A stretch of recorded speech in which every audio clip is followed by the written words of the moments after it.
আচ্ছা, আপনি তো এতদিন ধরে অনেককে সমাধান করছেন এবং আপনার প্রেসক্রাইবে অনেকের জীবন বদলে গেছে, যেমনটা আমরা 100%। শুনলাম। তো এই মুহূর্তে যদি খুব ছোট্ট করে বলি, যে কোনো একটা আপনার রিয়েল এক্সপেরিয়েন্স থেকে বলতে, তাহলে কি বলবেন?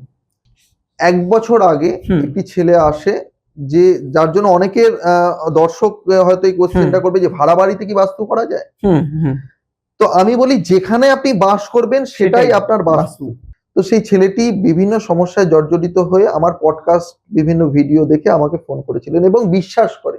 তার বাড়িতে ভুল জায়গায় টয়লেট ছিল, প্রবেশদ্বার দুটোই মেন প্রবেশদ্বার এবং ঘরে ঢোকার প্রবেশদ্বার দুটোই খারাপ ছিল, বাড়ির ভিতরে একটা ট্যাঙ্ক ছিল ভুল জায়গায়, ডেকোরেটরের ব্যবসা মানে অবনতি দিনের পর দিন হচ্ছিল। তখন আমাকে ডাকলো, আমি বাড়িতে গেলাম, দেখলাম, বললাম ভাই এই ব্যাপার এবং নেগেটিভ এনার্জিও আছে। তাকে একটা যন্ত্রের যে লিস্ট আমি দিলাম, সে বললো দাদা এত টাকাটা আমি এখনই পারবো না।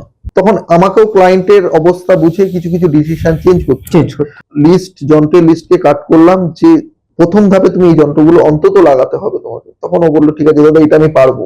তারপরে আমার সাথে যোগাযোগ থাকে, আমার ক্লায়েন্টের একটা দীর্ঘদিনের সবসময় একটা যোগাযোগের মধ্যে থাকে। হঠাৎ করে দেখলাম 3 মাস 4 মাস ধরে আমার সাথে কোনো যোগাযোগ নেই। লাস্ট 1 মাস আগে সে আমাকে কন্ট্যাক্ট করেছে, দাদা আমি সরি যে আমি তোমাকে যোগাযোগ করতে পারিনি।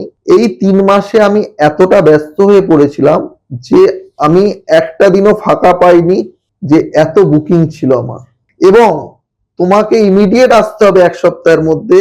বেলেঘাটায় আমি একটা গোডাউন নিয়েছি, সেই গোডাউনের বাস্তু তোমাকে করতে হবে। এখানে তো আমি সব যন্ত্র লাগাতে পারিনি, তুমি ওখানে তোমার মন মতন যা যা লাগে তুমি সব করে দাও, এবং আমি একটা ফ্ল্যাটও বুকিং করার কথা ভাবছি। বাহ!